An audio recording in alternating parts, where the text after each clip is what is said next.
हरे कृष्णा। तो देखिए दोस्तों, आज की इस वीडियो में ना टेंशन मत लो भैया, आज तुम्हें पकाने नहीं आया हूँ। बहुत ही इम्पोर्टेंट एक इन्फॉर्मेशन देने आया हूँ आपको। आपने सब सुन ही लिया होगा कि सीबीएसई ने जो है 10th क्लास का 9 to 12 का 30% सिलेबस जो है वो कट हो गया। तो आज की इस वीडियो में मैं आपको बताने वाला हूँ कि 10th क्लास की मैथ्स में कौन कौन से टॉपिक को सीबीएसई ने कर दिया है चलता। उन्हें बोला निकल लो भैया तुम पतली गली से, बच्चों पे ज़्यादा बर्डन नहीं आना चाहिए, ठीक है। बिल्कुल मौज मस्ती में बच्चे पढ़ाई करेंगे। तो मैं आपको बताने वाला हूँ कि कौन कौन से टॉपिक जो है वो सीबीएसई ने उड़ा दिए हैं। देखो भाई, चैप्टर 1 जो है आपका रियल नंबर, इसमें देखो भाई बहुत ही ज़्यादा मेरे को दुख हुआ ये जानकर। पहला टॉपिक मतलब पूरी बुक का पहला टॉपिक इसी को ही भैया उड़ा दिया। तो यूक्लिड जो है वो, यूक्लिड को बोला भैया आप अगले साल से आना, इस साल आपका कोई काम नहीं है, ठीक है। तो यूक्लिड के क्वेश्चन उन्होंने हटा दिए, यूक्लिड टॉपिक हटा दिया, मतलब 1.1 ख़त्म, ठीक है। इसमें चौथे पांचवें क्वेश्चन में बच्चों को काफ़ी दिक्कत होती थी, तो उनको दिक्कत ना हो सीबीएसई ने बहुत ख्याल रखा, चलता कर दिया इसको। बाकी ये चैप्टर पूरा का पूरा एज इट इज़ है। Fundamental theorem of arithmetic, terminating, non terminating, rational number, सब कुछ आएगा। बाकी ये चैप्टर एज इट इज़ है। चैप्टर 2 में 2.1 2.2 एज इट इज़ है। कोएफिशिएंट आपको रिलेशनशिप बिटवीन कोएफिशिएंट और ये सब करना है, लेकिन डिवीज़न सीबीएसई ने कहा अब मत करना। कई बच्चे बोलते थे कि डिवीज़न में प्रॉब्लम आती है, सीबीएसई ने कहा प्रॉब्लम आती है, चलो फिर इसी को निकाल देते हैं।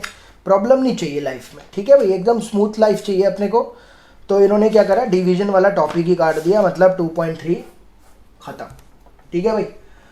आगे चलते हैं तीसरे चैप्टर के अंदर। तो सेकेंड चैप्टर के अंदर सिर्फ ये डिवीजन वाला पार्ट कट गया है, उसके पहले का चैप्टर एज इट इज़ है। चैप्टर 3 में एज इट इज़ रखा है सीबीएसई ने, चैप्टर 3 को एज इट इज़, लेकिन इसमें जो क्रॉस मल्टीप्लिकेशन मेथड था, है ना, कई बच्चों को वो टफ लगता था क्रॉस मल्टीप्लिकेशन मेथड।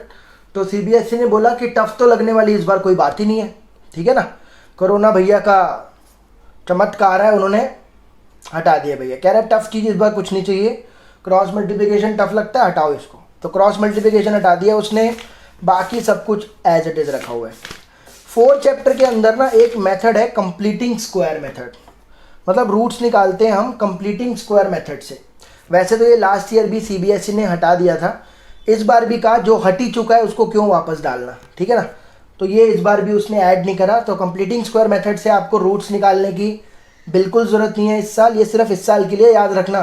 कहीं आने वाले सालों के लिए भी बच्चों को बता दो भैया, गुमराह मत कर देना। तो कंप्लीटिंग स्क्वायर मेथड जो है वो क्वाड्रेटिक के अंदर हट चुका है, बाकी क्वाड्रेटिक एज इट इज़ है, सब कुछ सेम टू सेम है। एपी के अंदर अगर बात करें तो एपी में AN/SN का फॉर्मूला रखा हुआ है, वो नहीं डिलीट करा, लेकिन सीबीएसई ने बोला कि SN की ये जो वर्ड प्रॉब्लम होती है ना, रामकली है, चंपाकली है, वो ये वो पता नहीं कौन कौन से नाम है इसमें, तो सीबीएसई ने बोला कि ये जो वर्ड प्रॉब्लम है ना ये मत करना आप। सम पर जो वर्ड प्रॉब्लम है, डेली लाइफ प्रॉब्लम्स है, वो मत करो आप। ये जो वर्ड प्रॉब्लम है सम पर, ये मत करो आप, ये उसने हटा दिया। बाकी एपी एज इट इज़ रखा हुआ है। 6th चैप्टर के अंदर उसने 2 प्रूफ थ्योरम के, वैसे इसके अंदर हम 4 थ्योरम इंपॉर्टेंट बताते थे, एक बीपीटी और एक पाइथागोरस थ्योरम, एक एरिया थ्योरम और एक कन्वर्स ऑफ पाइथागोरस थ्योरम। लेकिन सीबीएसई ने बोला कि ये 4 थ्योरम तो भैया बर्डन डाल देगी बच्चों पर, बहुत ज़्यादा डिप्रेशन में हो जाएगा। तो सीबीएसई ने बोला 2 थ्योरम को डिलीट कर दो, मतलब इनका प्रूफ नहीं पूछा जाएगा। एक एरिया थ्योरम 6.6 और एक कन्वर्स ऑफ पाइथागोरस 6.9। तो ये दोनों थ्योरम का प्रूफ करने की आपको ज़रूरत नहीं है, यानी कि बीपीटी 6.1 जो है और 6.8 यानी कि पाइथागोरस थ्योरम, तो बस आपको इन्हीं दोनों का प्रूफ इस चैप्टर के अंदर करना है। कन्वर्स ऑफ पाइथागोरस और एरिया थ्योरम 6.6 इनको हटा दो, ये सीबीएसई ने हटा दिया है, बोला ये मत करो। 7th चैप्टर के अंदर उसने 7.3 हटा दी, बोला एरिया ऑफ अ ट्रायंगल नहीं करना, area of a triangle topic को ही उड़ा दिया, ठीक है भाई। 8th चैप्टर देखो भैया, बहुत ज़्यादा डराने वाला चैप्टर आ गया। कई बच्चे सोच रहे होंगे पूरा ही डिलीट कर देते हैं, इसको क्या रखने की जरूरत है ना। कई बच्चों के तो मन में यही आ रहा होगा, लेकिन सीबीएसई ने बोला भैया क्या क्या करवाओगे, क्या करवा के मानोगे तुम।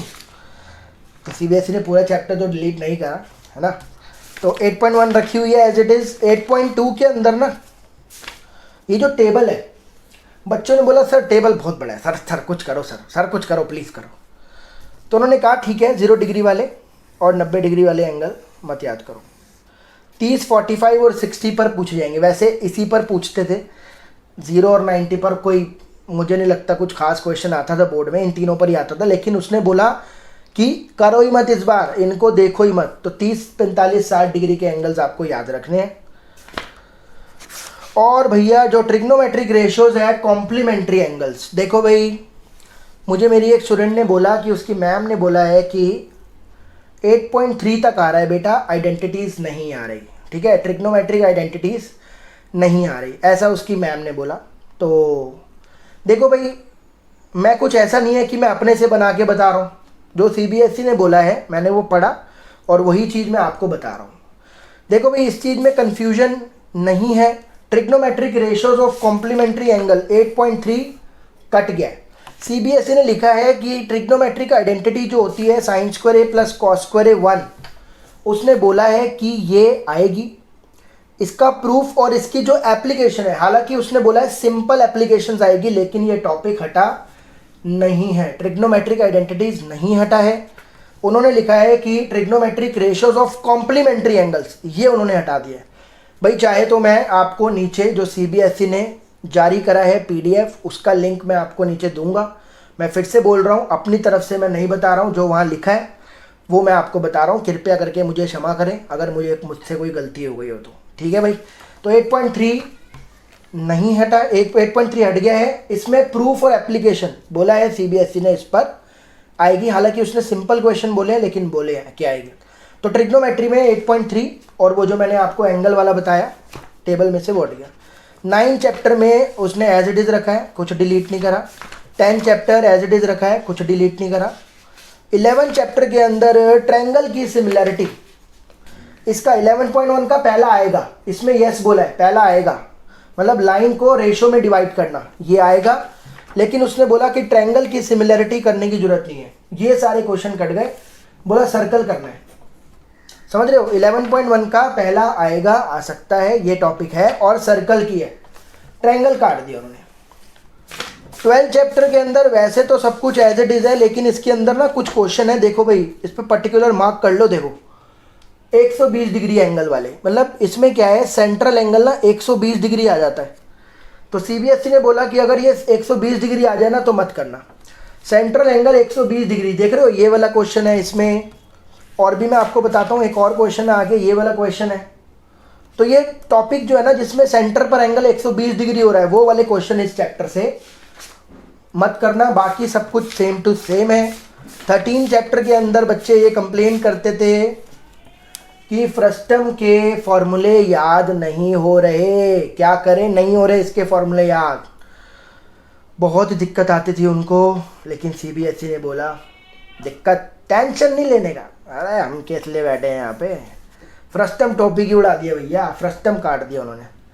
तो फ्रस्टम नहीं आ रहा है तो फॉर्मूले याद करने की टेंशन हटा। 14 चैप्टर में स्टेप डेविएशन मेथड से मीन निकाला जाता है, स्टेप डेविएशन मेथड याद रखना, वो कट गया। अज्यूम मीन है ये रहा, स्टेप डेविएशन मेथड से मीन नहीं निकालना, उन्होंने मना कर दिया। और 14.4 में 14.4 जो है ना CF graph, cumulative frequency graph, ये ओजिव, इसको बोलते हैं ओजिव कर्व। ये क्वेश्चन ज़रूर आता था पेपर में, ज़रूर बोले तो ज़रूर, लेकिन CBSE ने बोला ज़रूर वरूर कुछ नहीं चलेगा, नहीं आएगा इस बारी। ओजिव कर्व और स्टेप डेविएशन मेथड उन्होंने डिलीट कर दिया और प्रोबेबिलिटी एज इट इज रखा हुआ है, प्रोबेबिलिटी में नो चेंज है। तो उम्मीद करता हूँ कि जो जो टॉपिक CBSE ने काटे हैं वो आपको समझ में आ गए होंगे, आपने मार्क कर लिए होंगे। नीचे मैं इसका PDF दे रहा हूँ ताकि भैया मुझे कुछ मत कहना, मुझे बख्श दो भैया, जो लिखा हुआ था वही मैंने आपको बताया है। फिर भी अगर कोई गलती हो गई हो तो मुझे क्षमा करें। और ये वीडियो दोस्तों में अपने ज़्यादा से ज़्यादा शेयर करें, उनको बताएं कि देखो भैया क्या क्या कट गया है, ज़रा देख लो, ठीक है भाई। तो उम्मीद करता हूँ कि वीडियो आपको पसंद आई होगी। आगे आने वाली वीडियोस के लिए बने रहें, तब तक अपना ध्यान रखें। Thank you so much.